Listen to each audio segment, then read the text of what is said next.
Hi అండి. ముందుగా అందరికీ నమస్కారం. 7th క్లాస్ అండి. ఫస్ట్ లెసన్ విశ్వం మరియు భూమి. ప్లీజ్ అండి ఒక చిన్న లైక్ చేయండి. నా వీడియో కానీ మీకు నచ్చినట్టయితే ఒక చిన్న లైక్ చేయండి. ప్లీజ్ సబ్స్క్రైబ్ చేసుకోండి. మీకు ఎలాంటి వీడియోస్ కావాలని కింద కామెంట్ బాక్స్లో పెట్టండి. తప్పకుండా వీడియోస్ చేస్తానండి. ప్లీజ్ ఒక చిన్న లైక్ చేయండి. ఊహించలేని అనేక అంశాలను కలిగి ఉన్న విస్తారమైన అంతరిక్షంను విశ్వం అంటారు. ఇందులో సూర్యుడు, గ్రహాలు, పాలపుంతాల నక్షత్ర వీధులు ఉంటాయి. విశ్వం వ్యాప్తి అనేది అనంతమైనదండి. విశ్వాన్ని అధ్యయనం చేసే శాస్త్రాన్ని ఖగోళ శాస్త్రం అంటారు. రష్యన్ భాషలో కాస్మాలజీ అని, ఆంగ్ల భాషలో ఆస్ట్రనామీ అంటారు. ఖగోళ శాస్త్రంలో శాస్త్రీయ పరిశోధన గెలీలియో అనే ఇటాలియన్ ఖగోళ శాస్త్రవేత్త ప్రారంభమైంది. గెలీలియో టెలిస్కోప్ పరికరాన్ని కనుగొన్నాడు. విశ్వ ఆవిర్భావం. విశ్వం యొక్క ఆవిర్భావం గురించి మహావిస్ఫోటనం అండి. మహావిస్ఫోటనం అంటే బిగ్ బ్యాంగ్ అంటారు. ఈ సిద్ధాంతాన్ని జార్జెస్ లెమైటర్ అనే వ్యక్తి ప్రతిపాదించాడండి. అతను బెల్జియన్ దేశానికి చెందిన వ్యక్తి అండి. ప్రస్తుతం విశ్వం 13.7 బిలియన్ సంవత్సరాల క్రితం ఒక చిన్న అణువు నుండి ప్రారంభమైందండి. విశ్వం అనే పదం లాటిన్ పదమైన యూనివర్స్ నుండి ఉద్భవించింది. దీని అర్థం మొత్తం పదార్థం అండ్ మొత్తం అంతరిక్షం అని అంటారండి. చూడండి, విశ్వం సెకనుకు 70 కిలోమీటర్ల మేరకు విస్తరిస్తున్నదండి. అంతరిక్షంలో నక్షత్రాలు, గ్రహాలు మరియు ఇతర సహజ వస్తువులను అధ్యయనం చేసే వ్యక్తియే ఖగోళ శాస్త్రవేత్త అంటారండి. విశ్వంలో కనీసం 125 బిలియన్ల గెలాక్సీలు ఉన్నాయి. ఎన్ని గెలాక్సీలు ఉన్నాయండి? 125 బిలియన్ల గెలాక్సీలు ఉన్నాయి విశ్వంలో. గెలాక్సీ యొక్క ఒక అంచు నుంచి మరో అంచుకు దూరం 1,20,000 కాంతి సంవత్సరాలండి. ఈ గెలాక్సీ అనేది ఒక అంచు నుండి మరో అంచుకు దూరం ఎంత ఉంటుందంటే 1,20,000 కాంతి సంవత్సరాలు అన్నమాట. కాంతి సంవత్సరం అనేది దూరాన్ని కొలిచే ఒక ప్రమాణం అండి. కాంతి సంవత్సరం అనేది దూరాన్ని కొలిచే ఒక ప్రమాణం. కాంతి సెకనుకు 3 లక్షల కిలోమీటర్ల వేగంతో ప్రయాణిస్తుంది. కాంతి అనేది సెకనుకు ఎన్ని కిలోమీటర్లతో వేగంతో ప్రయాణిస్తుందండి? 3 లక్షల కిలోమీటర్ల వేగంతో. మన సౌర వ్యవస్థ సూర్యుడు మరియు 8 గ్రహాలతో రూపొందించుకుంటుందండి. మన సౌర కుటుంబం 4.6 బిలియన్ సంవత్సరాల క్రితమే ఆవిర్భవించిందనమాట. మన సౌర కుటుంబం ఎన్ని సంవత్సరాల క్రితం ఆవిర్భవించిందంటే 4.6 బిలియన్ సంవత్సరాల క్రితం. సౌర కుటుంబ ఆవిర్భావం అండి. భూకేంద్ర సిద్ధాంతము. సిద్ధాంతాలు ఉంటాయండి కొన్ని. ఆ సిద్ధాంతాలను తెలుసుకుందాం. ఈ సిద్ధాంతాన్ని భూకేంద్ర సిద్ధాంతాన్ని టాలెమీ అనే వ్యక్తి ప్రతిపాదించాడు. ఇతను ఈజిప్ట్ దేశానికి చెందిన వ్యక్తి అండి. ఈ టాలెమీ అనే వ్యక్తి ఈజిప్ట్ దేశానికి చెందిన వ్యక్తి. ఈ సిద్ధాంతం, ఈ భూకేంద్ర సిద్ధాంతం ఏం చెప్తుందంటే భూమి మధ్యలో ఉండి సూర్యుడు మరియు ఇతర ఖగోళ వస్తువులు దాని చుట్టూ తిరుగుతాయని చెప్తుంది. ఈ సిద్ధాంతం ఏం చెప్తుందంటే భూమి మధ్యలో ఉండి సూర్యుడు మరియు ఇతర ఖగోళ వస్తువులు దాని చుట్టూ తిరుగుతాయని చెప్తుంది ఈ సిద్ధాంతం. ఈ సిద్ధాంతం భూమి విశ్వానికి కేంద్రమని నమ్ముతుందన్నమాట. సో ఏ సిద్ధాంతం భూమి విశ్వానికి కేంద్రమని నమ్ముతుందంటే భూకేంద్ర సిద్ధాంతం అండి. ప్రతి పాయింట్ నేర్చుకోవాలండి. చూడండి, నెక్స్ట్ వచ్చేసి సూర్యకేంద్రక సిద్ధాంతం అండి. ఈ సూర్యకేంద్రక సిద్ధాంతము పోలిష్ ఖగోళ శాస్త్రవేత్త నికోలస్ కోపర్నికస్ అనే వ్యక్తి ఈ సూర్యకేంద్ర సిద్ధాంతాన్ని ప్రతిపాదించాడండి. ఈ సిద్ధాంతం ప్రకారం సూర్యుడు కేంద్ర స్థానంలో ఉండి గ్రహాలు, ఉపగ్రహాలు మరియు ఇతర ఖగోళ వస్తువులు సూర్యుని చుట్టూ తిరుగుతాయండి. ఈ సిద్ధాంతం ఏం చెప్తుందంటే సూర్యుడు కేంద్ర స్థానంలో ఉండి గ్రహాలు, ఉపగ్రహాలు మరియు ఇతర ఖగోళ వస్తువులు సూర్యుని చుట్టూ తిరుగుతాయని చెప్తుంది. ఏ సిద్ధాంతం అంటే సూర్యకేంద్ర సిద్ధాంతం అండి. ఈ సూర్యకేంద్రక సిద్ధాంతాన్ని ఎవరు ప్రతిపాదించారు? Nicolaus Copernicus. అతను ఏ దేశస్థుడు? పోలిష్ అనే ఖగోళ శాస్త్రవేత్త అండి. నెక్స్ట్ వచ్చేసి నిహారిక పరికల్పన సిద్ధాంతం అండి. ఈ సిద్ధాంతాన్ని మనము నెబ్యులర్ అని కూడా అంటామండి. ఈ సిద్ధాంతం ఏం చెప్తుందంటే నిహారిక పరికల్పన ప్రకారము గ్రహాలు సూర్యునితో సంబంధం ఉన్న ధూళి మరియు వాయువులతో కూడిన మేఘం నుండి ఏర్పడతాయని చెప్తుందండి. ఈ నిహారిక పరికల్పన సిద్ధాంతం అనేది సూర్యునితో సంబంధం ఉంటుందండి. ఉండి ధూళి మరియు వాయువులతో కూడిన మేఘం నుండి ఏర్పడుతుందండి. ఈ సిద్ధాంతాన్ని ఇమాన్యుయల్ కాంట్ అని అభివృద్ధి చేశాడండి. ఈ నిహారిక పరికల్పన సిద్ధాంతాన్ని ఎవరు అభివృద్ధి చేశారంటే ఇమాన్యుయల్ కాంట్ నెక్స్ట్ పర్యావరణం అండి.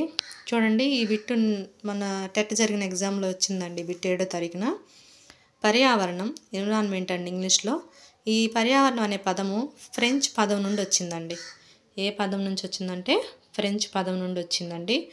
ఈ ఫ్రెంచ్ పదమైన ఎన్విరోరన్ అనగా పొరుగు అని అర్థం అండి. ఈ ఫ్రెంచ్ పదంలో ఎన్విరోన్ అంటారండి. ఆ రోనర్ అంటే పొరుగు అని అర్థం అండి. ప్రపంచ పర్యావరణ దినోత్సవం జూన్ 5వ తేదీ జరుపుకుంటామండి. నెక్స్ట్ వచ్చేసి పర్యావరణం యొక్క అంశాలను సహజ, మానవ మరియు మానవ నిర్మిత అంశాలని 3 భాగాలుగా వర్గీకరించవచ్చు అని చెప్పారండి. పర్యావరణం యొక్క అంశాలను ఎన్ని భాగాలుగా వర్గీకరించవచ్చు అంటే 3 భాగాలండి. అవేంటి? సహజ, మానవ మరియు మానవ నిర్మిత అంశాలండి. ఇది కూడా ఇంపార్టెంట్ అండి. నెక్స్ట్ చూడండి పర్యావరణంలోని అంశాలండి. పర్యావరణంలోని అంశాలు ఇప్పుడు మనం నేర్చుకున్నాం కదండి. పర్యావరణంలో 3 అంశాలుగా ఉంటాయని. ఒకటి సహజ, మానవ నిర్మిత అవి ఉంటాయని చెప్పింది. సహజ అన్న దాంట్లో ఏమేమి పాయింట్స్ ఉంటాయండి? నీరు, భూమి, గాలి. నీరు, భూమి, గాలి అంటే నీరు అంటే జలావరణం, భూమి అంటే శిలావరణం, గాలి అంటే వాతావరణం. ఇవన్నీ నిర్జీవులండి. ఈ నీరు, భూమి, గాలి అనేది నిర్జీవులు. నెక్స్ట్ సజీవులు ఏంటి? జంతువులు, మొక్కలు, కీటకాలు, పక్షులు. ఇవి సజీవులండి. ఇవి దేని కింద వస్తాయండి? సహజమైన వాటి కింద వస్తాయి అన్నమాట. నెక్స్ట్ మానవ నిర్మితం కింద వచ్చే పాయింట్స్ ఏందండి? వంతెన, భవనాలు, ఉద్యానవనాలు, పరిశ్రమలు, స్మారక నిర్మాణాలు, రహదారులు మొదలైనవి. ఓకేనండి. ఇది కూడా ఇంపార్టెంట్ అండి. ఇది వంతెనల భవనాలు, ఉద్యానవనాలు వచ్చి దేని కింద వస్తుందని అడుగుతాడండి. అలా అందుకని మనం ప్రతి పాయింట్ మనం వదిలిపెట్టకూడదండి. నెక్స్ట్ చూడండి మానవ. వ్యక్తిగత, కుటుంబం, సమాజం, మతం, విద్య, ఆర్థిక మరియు రాజకీయ మొదలైనవన్నీ మానవం కింద వస్తాయండి. సో ఇదండి పర్యావరణంలోని అంశాలు 3 అండి. సహజ, మానవ నిర్మిత, మానవం. దేని కింద వస్తాయని కూడా నేర్చుకోవాలండి ఖచ్చితంగా. నెక్స్ట్ వచ్చేసి భూమి 3 పొరలు కలిగి ఉంటుందండి. ఒకటి భూపటలం, భూప్రవారము, భూకేంద్రము. 3 పొరలు అండి. ఈ బిట్ కూడా ఇంపార్టెంట్. నెక్స్ట్ వచ్చేసి సహజ పర్యావరణం అండి. సహజ పర్యావరణంలో 4 పార్ట్స్ ఉంటాయండి. ఒకటి శిలావరణం, జలావరణం, వాతావరణం, జీవావరణం అండి. శిలావరణం కింద ఏమొస్తాయి? జలావరణం కింద ఏమొస్తాయి? వాతావరణం అంటే ఏంటి? నెక్స్ట్ వచ్చేసి జీవావరణము. శిలావరణం చూడండి పర్వతాలు, కొండలు, పీఠభూములు, మైదానాలు, లోయలు మరియు ఎడారులు. ఇవన్నీ శిలావరణం అండి. జలావరణం అంటే మీకు తెలిసిన అంత వాటర్ అండి.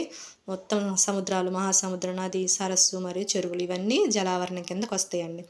వాతావరణం అండి ట్రోపో ఆవరణము, స్ట్రాటో ఆవరణము, మెస్సో ఆవరణము, ధర్మో ఆవరణము, ఎక్సో ఆవరణము. వాతావరణ పొరలు అంటారు కదండి, అవి ఇవేనండి. నెక్స్ట్ వచ్చేసి జీవావరణం. జీవావరణం కింద ఏమొస్తాయి? మానవులు, పక్షులు, కీటకాలు, మొక్కలు మరియు జంతువులు. ఇవన్నీ జీవావరణం అండి. సో ఇవంతా సహజ పర్యావరణం.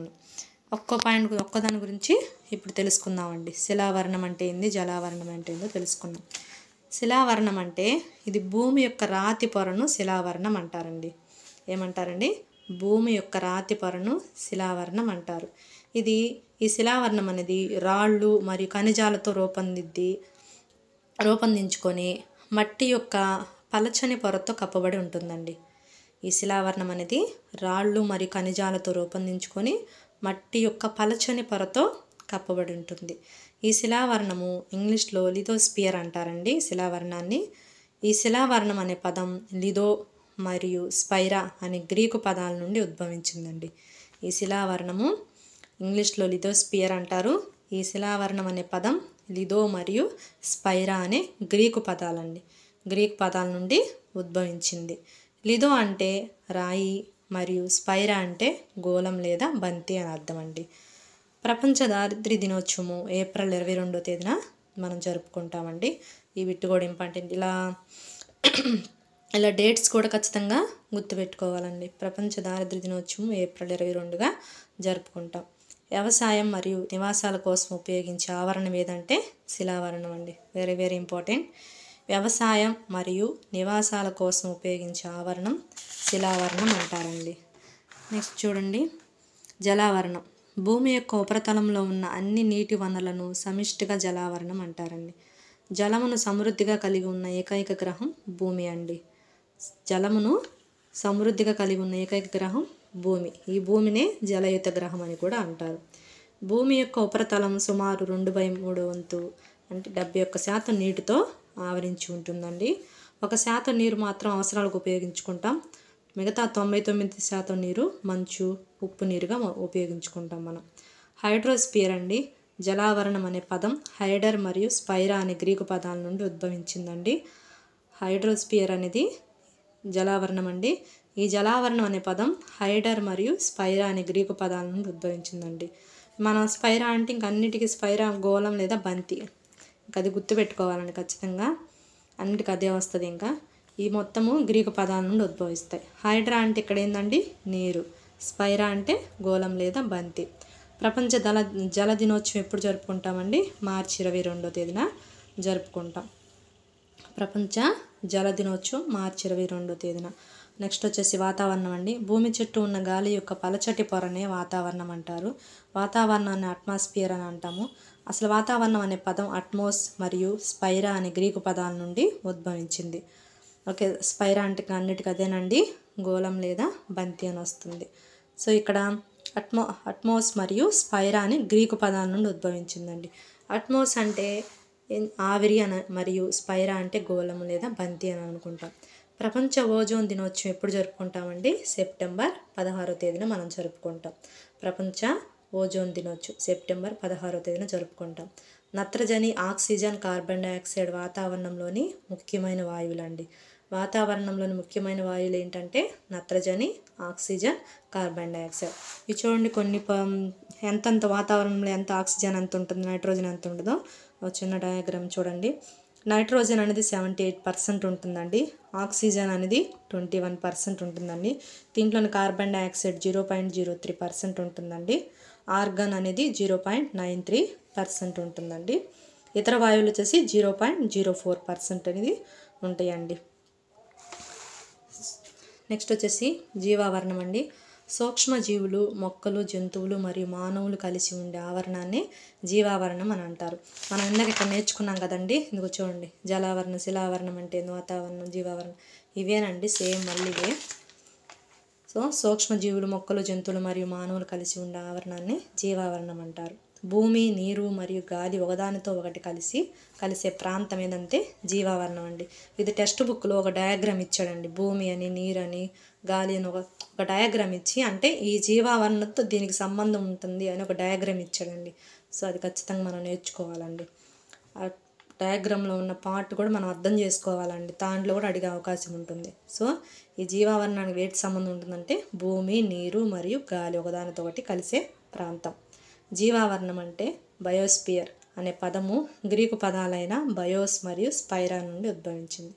జీవావరణాన్ని బయోస్పియర్ అంటారు. ఈ జీవావరణం అనే పదం గ్రీకు పదాలైన బయోస్ మరియు స్పైరా నుండి ఉద్భవించింది. బయోస్ అనగా జీవం, స్పైరా అనగా గోళం లేదా బంతి.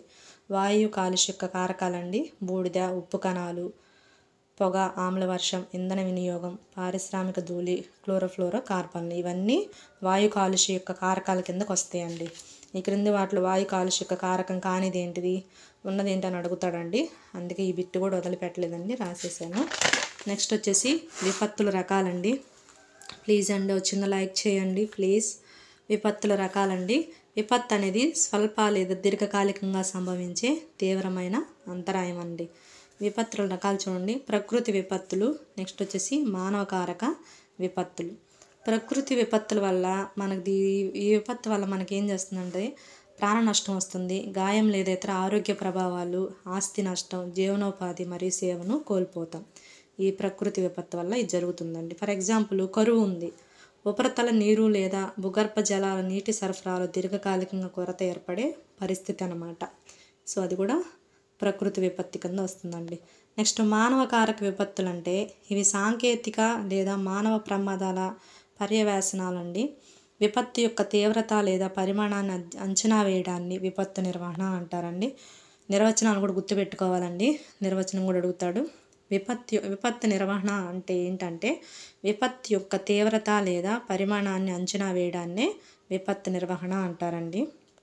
నెక్స్ట్ చూడండి, ఈ బిట్టు ఇచ్చాడండి టెట్లో మొన్న. పంచవర్ష ప్రణాళికలో మొదటిసారిగా విపత్తు నిర్వహణ అభివృద్ధి అంశంగా నిర్ణయించబడింది. ఈ బిట్ ఎలా అడిగాడు? ఏ ప్రణాళికలో మొదటిసారిగా విపత్తు నిర్వహణ అభివృద్ధి అంశంగా నిర్ణయించబడిందంటే 10వ పంచవర్ష ప్రణాళిక. వరద అనేది సాధారణంగా పొడిగా ఉన్న భూమిని మునిగిపోయేలా చేసే అధిక నీటి ప్రవాహం. భూకంపం అనగా ఏంటి? భూకంపం అంటే భూమి అంతర్భాగంలో అకస్మాత్తుగా విడుదలయ్యే తరంగాల ప్రభావంతో భూమి ఉపరితలం కంపించవచ్చు. నెక్స్ట్ వచ్చేసి వాయు కాలుష్యం. వాయు కాలుష్యం అంటే ఏంది? గాలిలో కార్బన్ డైఆక్సైడ్ వంటి హానికరమైన మూలకాల పెరుగుదలనే వాయు కాలుష్యం అంటారు. కిరణజన్య సమయక్రియ అంటే కార్బన్ డైఆక్సైడ్ మరియు నీటి నుండి పోషకాలను సంశ్లేషణ చేయడాన్ని మొక్కలు సూర్యరశ్మిని ఉపయోగించే ప్రక్రియనే కిరణజన్య సమయక్రియ అంటారు. గురుత్వాకర్షణ శక్తి విశ్వంలోని 2 వస్తువుల మధ్య ఉన్న ఆకర్షణ శక్తినే గురుత్వాకర్షణ శక్తి అంటారండి. పర్యావరణానికి ముప్పు ఏంటంటే వాహనాల వినియోగం. ప్లీజ్ అండి, ఈ వీడియో కానీ నచ్చినట్టు చిన్న లైక్ చేయండి. ప్లీజ్ ఇంకెలాంటి టాపిక్ కావాలనేది కింద కామెంట్ చేయండి. ప్లీజ్ లైక్ చేయండి, సబ్స్క్రైబ్ చేయండి. ఏమైనా డౌట్స్ ఉంటే కింద కామెంట్స్లో పెట్టండి. ప్లీజ్ అండి లైక్ చేయండి. థ్యాంక్ యూ అండి.